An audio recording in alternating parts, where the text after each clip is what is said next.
Hello students, आज hornbill में हम करेंगे chapter number 5 the ailing planet the green movement's role.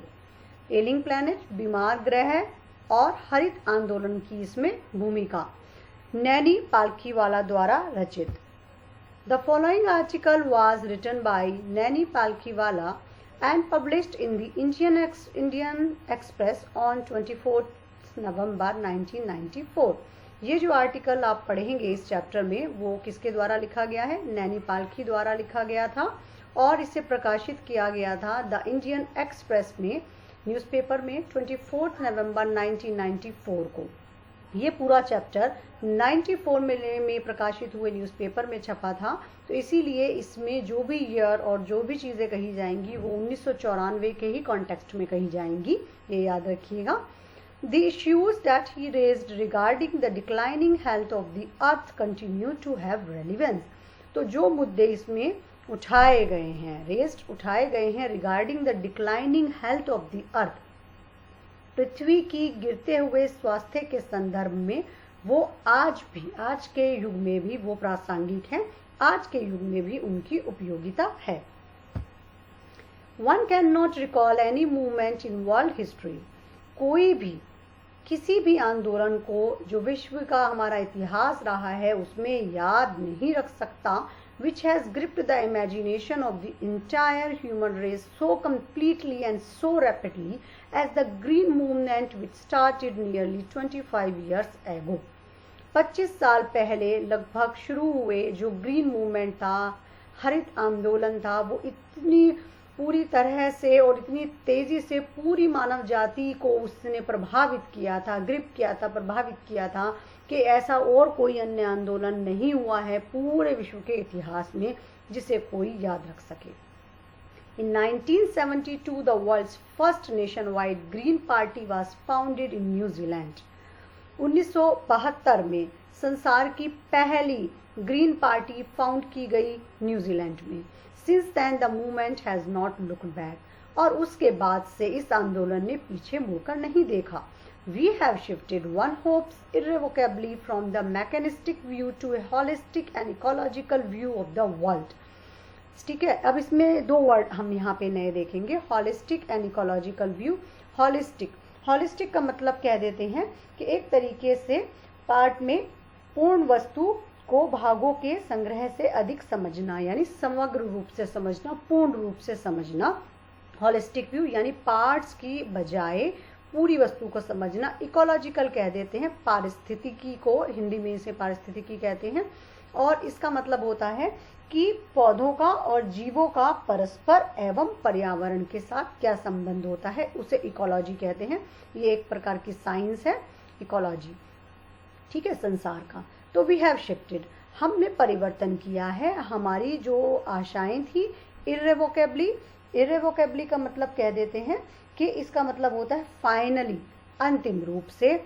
हमने जो मशीनीकरण वाला जो दृष्टिकोण था हमारा संसार के बारे में कि संसार एक मशीन की तरह से काम करता है, और हमने उसको छोड़कर अपने आप में परिवर्तन लाए, हम अपनी सोच में परिवर्तन लाए, और अब हमने संसार को एक समग्र रूप में और पर्यावरण की दृष्टि से देखना शुरू किया।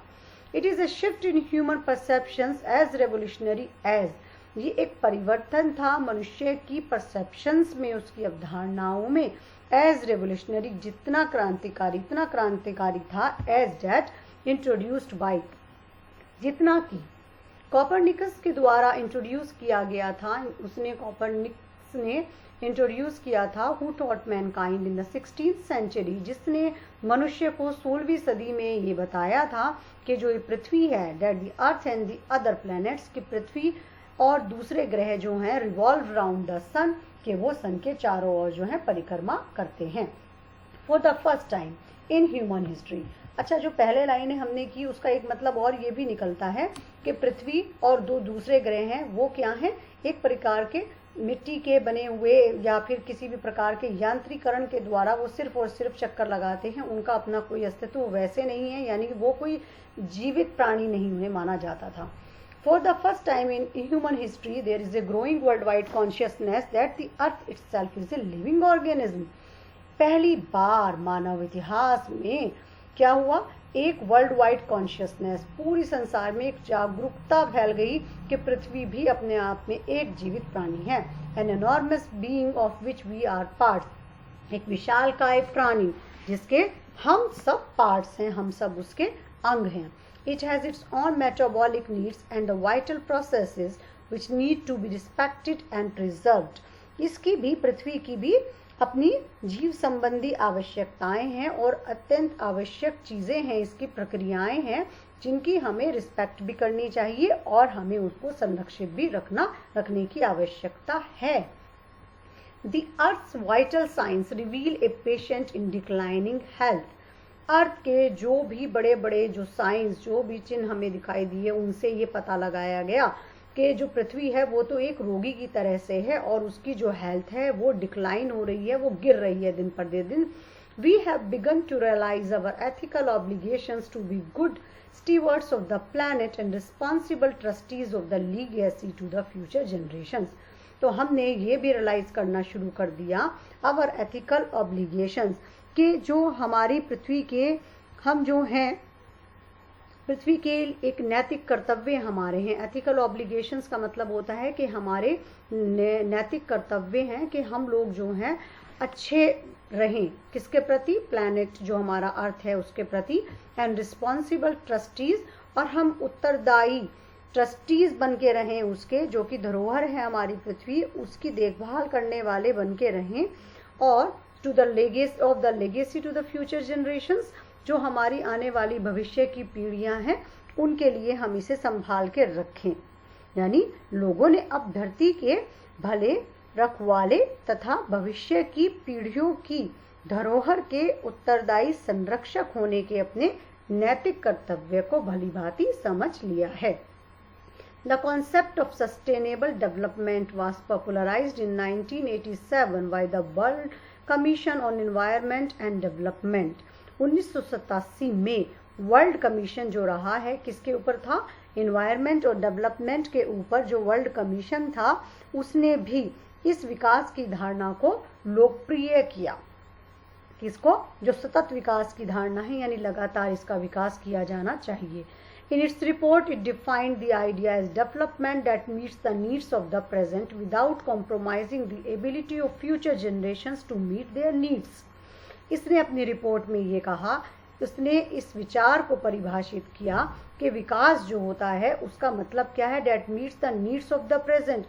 विकास वो होता है जो कि प्रेजेंट की जो ज़रूरतें हैं उनसे मिलता है, विदाउट कॉम्प्रोमाइजिंग, बिना किसी समझौते के, with the ability of future generations to meet their needs, के जो हमारी भविष्य में जो पीढ़ियां हैं, आने वाली हमारी पीढ़ियां जो हैं उनकी आवश्यकताओं से मिलने की योग्यता के साथ। Without stripping the natural world of resources future generations would need, without stripping के हमें किसी भी प्रकार से उसे उखाड़ नहीं फेंकना है, यानी हमें पूरी तरह से उसे कंज्यूम नहीं कर लेना है। नेचुरल वर्ल्ड ऑफ रिसोर्सेज, संसाधनों की जो प्राकृतिक संसार है हमारा, यानी हमारे पास जितने भी प्राकृतिक संसार हैं उसको उखाड़े बिना हमें ये कोशिश करनी है कि हमारे फ्यूचर जनरेशंस को भी उनकी ज़रूरत होगी, इस चीज़ पर हमें काम करना है।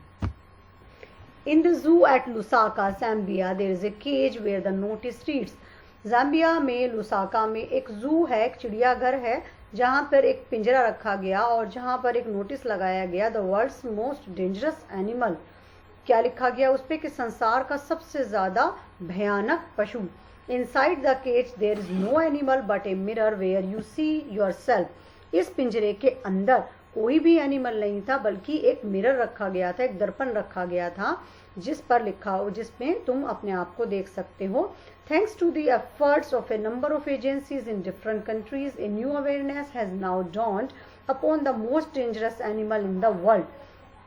के संसार के विभिन्न देशे जो हैं, विभिन्न देश की विभिन्न एजेंसियां, बहुत सारी संख्या में जो एजेंसियां काम कर रही हैं, उनके प्रयत्नों को धन्यवाद कि उन्होंने एक नई अवेयरनेस, एक नई जागरूकता पैदा की है the most dangerous animal in the world, के संसार के सबसे ज़्यादा भयानक एनिमल के प्रति। ही हैज रियलाइज्ड, कौन है वो सबसे dangerous animal? Most dangerous animal है मनुष्य, human being. He has realised the wisdom of shifting from a system based on domination to one based on partnership. अब मनुष्य ने ये रियलाइज करना शुरू कर दिया है कि वो एक ऐसे सिस्टम में जिसमें वो अपने आप को सोचता था कि उसी का डोमिनेंस है और उसी की सत्ता चलती है, अब उसने उसकी बजाय एक पार्टनरशिप, एक भागीदारी वाली एक सत्ता को, एक सिस्टम को मानना शुरू कर दिया है कि ये सारा का सारा जो पृथ्वी है, इस पर सिर्फ और सिर्फ उसी का ही अधिकार नहीं है, बल्कि पार्टनरशिप, बल्कि भागीदारी के साथ वो और भी चीज़ें पृथ्वी पर हैं जिनका भी पृथ्वी पर उतना ही हक है। Scientists have catalogued about 1.4 million living species with which mankind shares the earth. वैज्ञानिकों ने भी कैटलॉग, नाम सूची तैयार की है, उनके नाम जो हैं वो उन्हें कैटेगराइज कर रहा है, लिख लिया है कि लगभग 1.4 मिलियन का मतलब 10 लाख लिविंग स्पेशीज यानी जीवित प्रजातियां हैं with which Mankind shares the earth, जिनके साथ मनुष्य को ये धरती जो है वो शेयर करता है, बांटता है। Estimates very widely as regards the still uncatalogued living species. Biologists reckon that about 3 to 100 million other living species still languish unnamed in ignominious darkness. एक अनुमान के अनुसार, जो कि वेरी करता है widely as regards the still uncatalogued living species, कि आज भी बहुत सारी ऐसी जीवित प्रजातियां हैं जिनका अभी तक नाम नहीं या सूचीबद्ध नहीं किया गया है।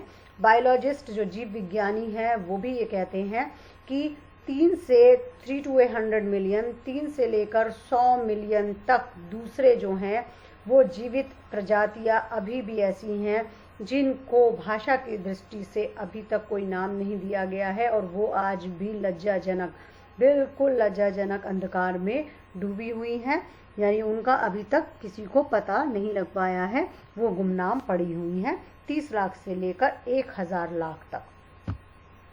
One of the early international commissions which dealt inter alia with the question of ecology and environment was the Brandt Commission, which had a distinguished Indian as one of its members, Mr. L.K. Jha.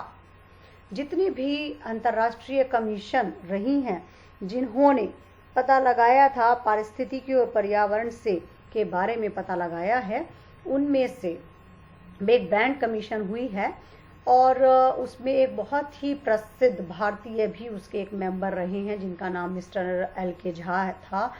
The first brand report raised the question, जो पहली brand report आई उसने इस प्रश्न को उठाया, are we to leave our successor scorched planet of advancing deserts, कि क्या हम अपने आने वाले वंशजों, अपने उत्तराधिकारियों के लिए एक इस प्रकार का ग्रह छोड़कर जाने वाले हैं जिसमें सिर्फ और सिर्फ क्या बढ़ता जा रहा है, मरुस्थल ही मरुस्थल, यानी मरुस्थलों की सूखी धरतियां हम छोड़ने जाने वाले हैं। इम्पावरिश्ड लैंडस्केप्स एंड एलिंग इन्वायरमेंट, दरिद्र पड़े हुए लैंडस्केप छोड़ के जाएंगे हम उनके पास, और एलिंग इन्वायरमेंट और बीमार पड़ा हुआ पर्यावरण। Mr. Lester R. Brown, in his thoughtful book, The Global Economic Prospect, points out that the Earth's principal biological systems are 4. Mr. Lester R. Brown रहे हैं जिन्होंने अपनी एक बहुत ही विचारवान किताब थी, उनकी बुक लिखी थी जिसका नाम था द ग्लोबल इकोनॉमिक प्रोस्पेक्ट। उन्होंने इस बात को उठाया उसमें अपनी किताब में कि जो अर्थ है, पृथ्वी है, उसमें सैद्धांतिक तौर पर, बहुत ही सैद्धांतिक तौर पर अगर हम बात करें तो मुख्य तौर पर इसमें बायोलॉजिकल सिस्टम्स आर 4, के जो जैविक प्रणालियाँ हैं, सिस्टम हैं, वो 4 होते हैं। फिशरीज हैं जिसमें मछली पालन लेते हैं, फॉरेस्ट जंगल, ग्रासलैंड्स घास के मैदान, एंड क्रॉपलैंड्स कृषि योग्य भूमि यानी कृषि से रिलेटेड जितनी भी हमारी ज़मीन है वो, and they form the foundation of the, और वे किस चीज़ का आधार तैयार करती हैं, वे एक प्रकार की नींव बनाती हैं of the global economic system, वैश्विक आर्थिक सिस्टम, आर्थिक प्रणाली का नींव रखते हैं। In addition to supplying our food, हमें सिर्फ भोजन प्रदान करने के साथ साथ के अतिरिक्त दीज 4 सिस्टम्स, ये चारों के चारों जो सिस्टम हैं, प्रोवाइड विचुअली all the raw materials for the industry except minerals and petroleum derived synthetics, कि ये हमें क्या प्रोवाइड करते हैं, ये रॉ मटेरियल भी प्रोवाइड करते हैं हमारे उद्योगों के लिए। सिर्फ और सिर्फ क्या प्रोवाइड नहीं करते हैं, मिनरल्स जो कि खनिजों पर संबंधित और पेट्रोलियम से रिलेटेड जो भी हमारे उद्योग धंधे हैं उनके सिवाय जितने भी और अन्य उद्योग होते हैं उनके लिए रॉ मटेरियल भी यही चारों इकोसिस्टम हमें प्रोवाइड कराते हैं। Biological systems in large areas of the world, human claims on these systems are reaching an unsustainable level, a point where their productivity is being impaired. और अगर हम संसार के बड़े बड़े क्षेत्रों की बात करें, large areas of the world, संसार के बड़े बड़े क्षेत्रों में ह्यूमन क्लेम्स, मनुष्य दावा करता है on these systems, in systems पर कि ये जो हैं वो अनसस्टेनेबल लेवल तक पहुंचने वाले हैं। ये जो हैं इस प्रकार के जो हैं विशाल क्षेत्रों में ये प्रणालियां जारी ना रखने योग्य जाने वाले स्तर पर पहुंच गई हैं कि अब ये और आगे काम नहीं कर पाएंगी। तो क्या हो रहा है, a point where there productivity is being impaired, जहां पर इनकी उत्पादन क्षमता जो है वो खत्म होती जा रही है, उत्पादन क्षमता को क्षति पहुंच रही है। व्हेन दिस हैपन्स, जब ऐसा होता है, फिशरीज कोलाप्स, ये जो मछली पालन है वो कोलाप्स हो जाता है, पतन हो जाता है उसका। फॉरेस्ट डिसअपियर, जंगल जो है वो गायब हो जाएंगे। ग्रासलैंड्स आर कन्वर्टेड, जो हमारे घास के मैदान हैं वो किसमें परिवर्तित हो जाएंगे, बैरन वेस्टलैंड्स में, बंजर बेकार पड़ी भूमि में परिवर्तित हो गई। एंड क्रॉपलैंड्स डिटोरिएट, और जो हमारी कृषि योग्य भूमि थी वो डिटोरिएट, विनाश की ओर चल देती है। इन्हें प्रोटीन कॉन्शियस, एक प्रोटीन से जागरूक एंड प्रोटीन हंग्री वर्ल्ड, और प्रोटीन के लिए भूखा जो संसार है उसके लिए overfishing is common every day, जितनी मात्रा में मछलियों का निकाला जाना होना चाहिए उससे ज़्यादा मात्रा में मछलियों को प्रतिदिन निकाला जाता है, वो बड़ी सामान्य सी बात है। In poor countries local forests are being decimated in order to procure firewood for cooking. गरीब देशों में जो भी स्थानीय जंगल हैं वो क्या हो रहे हैं, खाली होते जा रहे हैं। In order to procure firewood for cooking, कि उनसे उनको क्या था कि खाना बनाने के लिए जो ईंधन के रूप में लकड़ी प्राप्त करनी होती है उसे पूरा करने के लिए जो हमारे जंगल हैं वो ख़त्म होते जा रहे हैं, वो उन पे सब चीज़ें ख़त्म होती चली जा रही हैं। इसके बाद में इन सम प्लेसेस, कुछ जगहों पर तो firewood has become so expensive, जलाने वाली लकड़ी इतनी ज़्यादा महंगी हो गई है, that what goes under the pot now costs more than what goes inside it, कि खाना बनाने वाले बर्तन में जो बन रहा होता है उसकी कीमत कम होती है और उससे भी ज़्यादा कीमत होती है उस जलाने वाली लकड़ी की, जो कि उसके नीचे जो खाना बना रही होती है उसकी कॉस्ट खाना बनने से ज़्यादा होती है। Since the tropical forest is, in the words of Mr. Mayers, the powerhouse of evolution, several species of life face extinction as the result of its destruction. जो उष्णकटिबंधीय वन है, ठीक है, वो जो वन है, in the words of mister Myers, Myers के शब्दों में वो क्या कहलाते थे, वो हमारे विकास का पावर हाउस कहलाया करते थे। यानी उन्हें माना जाता था कि वो जो है वो बहुत ही संख्या में हमारी चीज़ों को संभाले हुए हैं। अब क्या हो रहा है कि इन the words of several species of life, बहुत सारी विभिन्न प्रकार की जो प्रजातियां हैं उनका जो जीवन है वो डिस्ट्रक्शन, विनाश के इसके परिणाम के एक तरीके के रूप में वो बहुत सारी प्रजातियां हैं वो ख़त्म होती चली जा रही हैं, क्योंकि जंगल ख़त्म हो रहे हैं तो बहुत सारी प्रजातियां उसके साथ साथ ख़त्म होती जा रही हैं। It has been well said that the forests precede mankind, deserts follow. ये बहुत ही माना हुआ तथ्य है, बहुत ही अच्छे से कहा गया है कि जो फॉरेस्ट होते हैं, जो जंगल होते हैं, वो जंगल जो होते हैं मनुष्य ने उनको जो है ख़त्म किया है। प्रीसीड मैनकाइंड, डेजर्ट्स फॉलो, और उसके बाद में जो डेजर्ट हैं, जो मरुस्थल हैं, वो अब बनते चले जा रहे हैं। The world's ancient patrimony of tropical forest is now eroding at the rate of 40 to 50 million acres a year, and the growing use of dung for burning deprives the soil of an important natural fertilizer. संसार की जो एक प्राचीन पैट्रिनॉमी है उसके according ये बताया गया है कि लगभग कितना हिसाब लगाया गया और उसमें बताया गया कि उष्णकटिबंधीय जो जंगल हैं उनका किस तरीके से काटा जा रहा है, नष्ट किया जा रहा है। 40 to 50 मिलियन यानी 400 से 500 लाख एकड़ एक साल में उनको ख़त्म किया जा रहा है, उसकी दर से वो ख़त्म हो रहे हैं। And the growing use of, और जो गोबर है उसका बढ़ता हुआ प्रयोग किसमें, बर्निंग, जलाने में प्रयोग हो रहा है। डिप्राइव्स द, वंचित कर देती है हमारी जो सॉइल है, ज़मीन, मिट्टी है, उसको एक बहुत ही प्रमुख नेचुरल फर्टिलाइजर, जो प्राकृतिक खाद है, उससे वंचित कर देता है। The world bank estimates that A 5-fold increase in the rate of forest planting is needed to cope with the expected fuel wood demand in the year 2000. World bank का एक अनुमान है कि अगर फॉरेस्ट प्लांटिंग, अगर हम जंगलों का प्लांटेशन शुरू करें तो हमें 5 गुना वृद्धि करनी पड़ेगी। जिस दर से हम जंगल उगाते थे या पेड़ लगाते थे उसमें 5 गुना हमने वृद्धि करनी पड़ेगी। किसके साथ कॉप अप करने के लिए, जो भी हमने एक्सपेक्टेड फ्यूल वुड डिमांड है 2000 साल में, यानी साल 2000 में जितनी भी जलाने वाली लकड़ी की डिमांड है अपेक्षित, उसको ध्यान में रखते हुए हमें लगभग 5 गुना ज़्यादा फॉरेस्ट प्लांटिंग करनी होगी।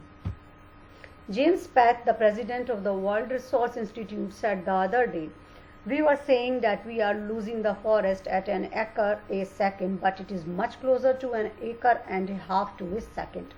जेम्स पैथ जो प्रेसिडेंट रहे हैं वर्ल्ड रिसोर्स इंस्टीट्यूट के, उन्होंने कभी कहा था कि वी वर सेइंग, कि हम कह रहे थे, हम ये मान रहे थे कि हम जो हैं फॉरेस्ट को 1 सेकंड में 1 एकड़ की दर से खो रहे हैं, परंतु ये बहुत ज़्यादा नज़दीक है कि हम 1 सेकंड में 1 एकड़ यानी 1.5 एकड़ के करीब हैं नष्ट होने के। Article 48A of the Constitution of India provides that states shall endeavor to protect and improve the environment and to safeguard the forest and wildlife of the country. Article 48A हमारे जो भारतीय संविधान का आर्टिकल 48A है वो ये कहता है कि the state shall endeavour to protect, कि जो स्टेट है, स्टेट का मतलब यहाँ भारत से है, कि जो कंट्री है वो ये कोशिश करेगा, क्या कोशिश करेगा, हर संभव कोशिश करेगा टू प्रोटेक्ट, संरक्षण करने की, बचाने की, एंड टू इम्प्रूव, सुधार करने की, द इन्वायरमेंट, पर्यावरण की, एंड टू सेफगार्ड, बचाने की, द फॉरेस्ट, जंगलों, और देश के जितने भी जंगली जीवन जो है, यानी कि जंगली जानवर जो भी उन जंगलों में रहते हैं उनके जीवन को बचाने के लिए हर प्रकार के प्रयत्न करेगा। But what causes endless anguish is the fact that laws are never respected nor enforced in India. परंतु ये सबसे बड़े दुख की बात है कि ये इसमें बिल्कुल एंडलेस एंग्विश है, कभी ना ख़त्म होने वाला एक गुस्सा है इस फैक्ट में कि जो लॉज हैं वो ना तो कभी भारत में एनफोर्स किए जाते हैं, यानी कभी ना तो लागू होते हैं, और ना ही उनकी रिस्पेक्ट कभी भारत में की जाती है। For instance, the Constitution says that casteism, untouchability and bonded labor shall be abolished. उदाहरण के लिए हमारा संविधान कहता है कि जातिवाद, छुआछूत और जो बंधुआ मजदूरी है वो खत्म की जानी चाहिए या उसे खत्म होना होगा। But they flourish shamelessly even after 44 years of the operation of the Constitution. परंतु हमारे संविधान के 44 साल लागू होने के बाद भी आज भी ये सारी की सारी जो चीज़ें हैं, जैसे casteism, untouchability and bonded labour हैं, वो आज भी बड़ी ही लज्जाजनक तरीके से फल फूल रहे हैं। A recent report of our Parliament's Estimates Committee has highlighted the near catastrophic depletion of India's forest over the last 4 decades. एक रिसेंट रिपोर्ट आई है हमारी पार्लियामेंट्स की एस्टीमेट कमेटी की, जिसने हाईलाइट किया है कि बहुत ही तेज़ गति से डिप्लीशन हो रहा है, पतन हो रहा है भारत के जो जंगलों का पिछले 440 या 4 डिकेड्स यानी 40 सालों से। India according to reliable data is losing its forest at the rate of 3.7 million acre से ईयर। इंडिया एक बहुत ही यानी भारत में एक बहुत ही विश्वसनीय डेटा के अनुसार अपने जंगलों को 3.7 मिलियन एकड़ 3.7 मिलियन एकड़ एक साल के हिसाब से, इस दर के हिसाब से अपने जंगलों को खोता जा रहा है। Large areas officially designated as forest land are already virtually treeless.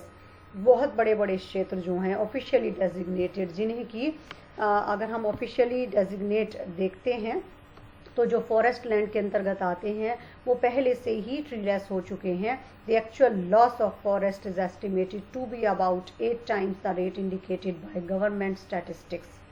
जो हमारे सरकारी आंकड़े हैं उनके अनुसार जो दर बताई गई है उससे भी कहीं ज़्यादा, लगभग 8 गुना ज़्यादा अनुमान है। जितने भी जंगल हम खो चुके हैं उसका एक्चुअल लॉस उससे 8 गुना ज़्यादा हो चुका है। A 3-year study using satellite and aerial photography conducted by the United States found that the environment has deteriorated so badly that it is critical in many of the 88 countries investigated. एक 3 साल का अध्ययन जो था, जो कि उपग्रहों के द्वारा और हवाई फोटोग्राफी यूनाइटेड नेशंस ने करवाई, उसके द्वारा उसने इस बात की चेतावनी देता है कि दैट इन्वायरमेंट, कि हमारा जो पर्यावरण है हैज़ डिटोरिएटेड, कि इतनी बुरी तरह से उसका विनाश होता जा रहा है कि उसके द्वारा ये जांच कराई गई थी तो ये पता लगाया कि लगभग 88 जो कंट्रीज़ हैं उनमें बहुत ही इन्वायरमेंट जो है क्रिटिकल कंडीशन तक पहुंच गया है। There can be no doubt that the growth of world population is one of the strongest factors distorting the future of human society. इसमें कोई भी संदेह नहीं है कि जो हमारे संसार की बढ़ती हुई जनसंख्या है वो भी हमारे मानव जो समाज है उसके भविष्य को विनाश करने वाले जितने भी तत्व हैं उनमें स्ट्रॉन्गेस्ट जो तत्व हैं उनमें से एक है। It took Mankind more than a million years to reach the first billion।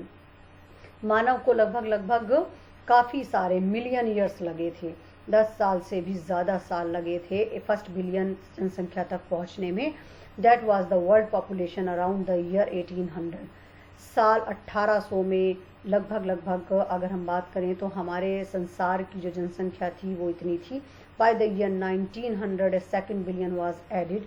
1900 तक सेकेंड बिलियन इसमें ऐड हो गया था। And the 20th century has added another 3.7 billion, और 20th सेंचुरी में इसमें दूसरा 3.7 बिलियन ऐड हो गया।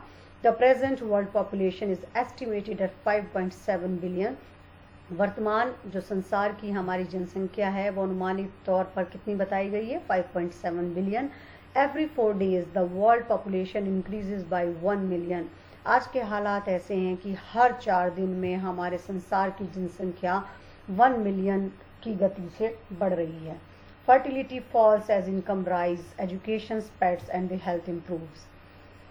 इनकम राइज, हमारी जो भी इनकम है, हमारी जो आय है, आय के बढ़ने से, एजुकेशन के फैलने से, एजुकेशन के स्तर के बढ़ने से, फैलने से, एजुकेशन के स्तर के फैलने से, एंड द हेल्थ इम्प्रूव्स, और जो स्वास्थ्य संबंधी जो भी सुविधाएं हैं उनके बढ़ने से प्रजनन शक्ति जो है वो गिरती है।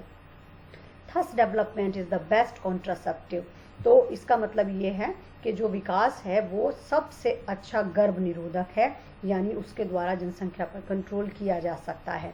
But development itself may not be possible if the present increase in number continues. परंतु विकास कभी भी पूरा नहीं हो सकता है यदि वर्तमान समय में जो ये संख्या बढ़ती जा रही है उसका बढ़ना लगातार जारी रहेगा। तो द रिच गेट रिचर, जो धनी है और धनी होता जाता है, and the poor be get children which condemns them to remain poor, और जो गरीब लोग होते हैं वो इतने सारे बच्चों के साथ में लगातार गरीब ही बने रहते हैं। More children does not mean more workers. ज़्यादा बच्चों का मतलब ज़्यादा वर्कर्स होना नहीं होता है। Merely more people without work, सिर्फ और सिर्फ उसका मतलब क्या होता है? ज़्यादा लोगों का मतलब होता है काम का ना होना। It is not suggested that human beings be treated like cattle. ये सुझाव नहीं दिया जा रहा है कि मनुष्य को पशुओं की तरह ट्रीट किया जाना चाहिए। एंड कंपल्सरली स्टरलाइज्ड, और उन्हें अनिवार्य रूप से उनको एक तरीके से बांझ बना दिया जाए या फिर वो बच्चे पैदा आगे ना कर सकें। But there is no alternative to voluntary family planning without introducing an element of coercion. परंतु कोई विकल्प नहीं है। क्या इसके अलावा कोई और विकल्प नहीं है कि हम लोग क्या करें? वॉलंटरी फैमिली प्लानिंग, कि हम स्वेच्छा से परिवार नियोजन को अपनाएं without introducing an element of coercion, बिना किसी तनाव के या बिना किसी तत्व को लाए बिना, उसे इंट्रोड्यूस किए बिना। The choice is really between control of population and perpetuation of poverty. ये जो चुनाव है वो वास्तव में किनके बीच में है? कंट्रोल ऑफ पॉपुलेशन के, जनसंख्या जो है उसके बीच में, जनसंख्या कंट्रोल के बीच में हमें एक चुनाव करना है। और प्रीपिचुअलाइजेशन का मतलब होता है कि गरीबी को जारी रखने के बीच में। The population of India is estimated to be 920 million today. आज भारत की जनसंख्या अनुमानित तौर पर 920 मिलियन है, more than the entire population of Africa and south America but together. के जितनी भी जनसंख्या अफ्रीका और साउथ अफ्रीका अमेरिका में है, उन दोनों की जनसंख्या को, उन दोनों देशों की जनसंख्या को मिलाकर उससे भी ज़्यादा। No one familiar with the conditions in India would doubt that the hope of the people would die in their hungry hutments unless population control is given topmost priority. कोई भी इस बात से, इन कंडीशंस, नो वन फैमिलियर, परिचित नहीं है with the conditions, उन स्थितियों के साथ इन इंडिया, भारत में, वो डाउट, वो इस पर संदेह नहीं करेगा that the hope of the people, के लोगों की जो आशाएं हैं वो डाई, मर जाएंगी इन देयर हंग्री हटमेंट्स, उनकी गरीब झोपड़ियों में, अनलेस पॉपुलेशन, जब तक कि जनसंख्या को कंट्रोल करने का जो विचार है उसको सबसे ज़्यादा प्राथमिकता नहीं दी जाती। For the first time in human history we see a transcending concern the survival not just of the people but of the planet. पहली बार मानव इतिहास में हम देखते हैं कि एक जो है वो सभी के लिए एक चिंता का विषय बना हुआ है कि जो जीवित रहना है, not just of people but of the planet, के हमें अपने ग्रह को जीवित रखना हमें ज़रूरी है। We have begun to take a holistic view of the very basis of our existence. हमने अब होलिस्टिक व्यू यानी एक समग्र दृष्टिकोण पैदा करना शुरू कर दिया है हमारे अस्तित्व के लिए, जो कि एक बिल्कुल आधार है इस चीज़ का। The environment problem does not necessarily signal our demise. सिर्फ और सिर्फ जो पर्यावरण की समस्या है, डज नॉट नेसेसरली, उसे आवश्यक तौर पर एक सिग्नल के रूप में, हमारे पतन के सिग्नल के रूप में नहीं लिया जाना चाहिए। It is our passport for the future, कि ये जो है वो तो भविष्य के लिए हमारी एक तरीके की पासपोर्ट है, अनुमति है, अनुमति है, प्रवेश की अनुमति है कि हम फ्यूचर में तभी कर पाएंगे प्रवेश, अगर हम एनवायरनमेंट प्रॉब्लम को सॉल्व करने की कोशिश अभी से करते हैं तो। The emerging new world vision has ushered in the era of responsibility. जो उभरता हुआ नया सांसारिक विजन है वो जो है वो एक उत्तरदायित्व का युग है। It is a holistic view, ये एक समग्र दृष्टिकोण है, एक इकोलॉजिकल व्यू है, पर्यावरण पारिस्थितिक दृष्टिकोण का व्यू है। सीइंग द वर्ल्ड, संसार को देखना, एज एन इंटीग्रेटेड होल, एक समग्र रूप से देखना, संगठित रूप से देखना, एकीकृत रूप से देखना, rather than A dissociated collection of parts, बजाय कि हम उसको देखें कि एक दूसरे से अलग थलग पड़े हुए कलेक्शन ऑफ पार्ट्स, बिल्कुल उसे एक पार्ट्स के रूप में, अंश के रूप में, एक कलेक्शन के रूप में देखना। कलेक्शन ऑफ पार्ट्स यानी पार्ट्स का एक संग्रह के रूप में देखना, समूह के रूप में देखना। Industry has a most crucial role to play in this new era of responsibility. उद्योग जो हैं उनका इस नए युग में, जो हमारा उत्तरदायित्व का एक जो नया युग की शुरुआत हुई है, उसका एक बड़ा ही क्रूशियल रोल है। What A transformation would be affected, कि कोई भी बदलाव इतना इफेक्ट क्या करेगा, if more businessman share the view of the chairman of do point, कि यदि हम जो चेयरमैन रहे हैं do point, mister Edgar S Woolard 5 years एगो, जिन्होंने 5 साल पहले अपने व्यू, अपना दृष्टिकोण, अपना विचार शेयर किया था, declare himself to the company's chief environmental officer, कि उसने अपने आप को घोषित किया था, अपनी कंपनी का चीफ इन्वायरमेंटल ऑफिसर घोषित किया था। ही सैड, उसने कहा, our continued existence as a leading manufacturer requires that we excel environmental performance. उसने कहा था कि हमारा जो एग्जिस्टेंस है, हमारा जो लगातार बना हुआ अस्तित्व है, वो एक प्रकार का एज ए लीडिंग मैन्युफैक्चरर के एक उत्पादनकर्ता के रूप में रिक्वायर्स, उसको ज़रूरत है कि हम जो हैं, हम अपने पर्यावरण की दृष्टि से भी अच्छा परफॉर्म करें। इसका मतलब ये है कि उन्होंने ये कहा कि हमारा एग्जिस्टेंस ना सिर्फ और सिर्फ इस चीज़ पर निर्भर करता है कि हम सिर्फ अपनी परफॉर्मेंस अच्छी दें एक मैन्युफैक्चरर के रूप में, बल्कि हमें ज़्यादा ज़रूरत है कि हम अपनी इन्वायरमेंटल परफॉर्मेंस में भी अच्छी तरह से प्रदर्शन करें। Of all the statements made by Margaret Thatcher during the years of her prime ministership, none has passed so decisively into the current coin of English usage as her felicitous words. जितने भी statement आज तक कहे गए हैं, of all the statements, उन कथनों में से ही मार्गरेट थैचर ने कहा था अपनी प्राइम मिनिस्टरशिप, जब वो प्राइम मिनिस्टर थे उसके दौरान, उन सालों में, कि non has passed so decisively into the current coin of English usage, कि कोई भी इस तरीके से नहीं, किसी ने इस प्रकार से ये कहा है कि लेस्टर कि किसी ने भी इस तरीके से नहीं करा है। फेलिशियस चूज़न को कहा जाता है, उसके एक चूज़न वर्ड्स हैं, बिल्कुल सिलेक्टेड वर्ड्स उन्होंने कहे कि no generation has a freehold on this earth, कि इस पृथ्वी पर किसी भी पीढ़ी का मालिकाना हक नहीं है। All we have is a life tenancy, हम सब के सब क्या हैं, हम लोग जीवन भर के लिए उस पर किराएदार हैं। हमारी जो लाइफ है उस पर एक किराएदार की तरह से होती है, with a full repairing lease, और उसके साथ साथ में इसकी मरम्मत करने की लीज के साथ में हम लोग इस पृथ्वी पर अपना जीवन एक किराएदार की भांति जीते हैं।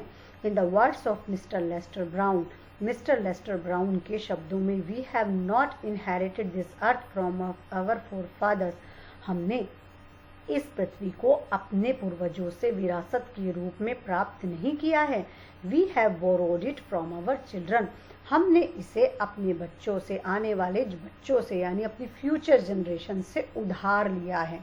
इसका मतलब हमें ये विरासत के रूप में नहीं मिली है, जिसको हमें बेतिहाशा या फिर बिल्कुल फुलिशली इसके नेचुरल रिसोर्सेज को ख़त्म करते चले जाना है। हमें तो इसे बचा के रखना है, प्रिजर्व करना है इसके नेचुरल रिसोर्सेज को, ताकि हमारे आने वाली जनरेशन्स, फ्यूचर जनरेशन्स इसके रिसोर्सेज को भरपूर प्रयोग कर सके। तो हमें बचा के चलना है, प्रिजर्व करना है सभी प्रकार के नेचुरल रिसोर्सेज को, और इकोसिस्टम को बनाने में हमें भरपूर योगदान देना है। तो दैट्स ऑल, थैंक यू।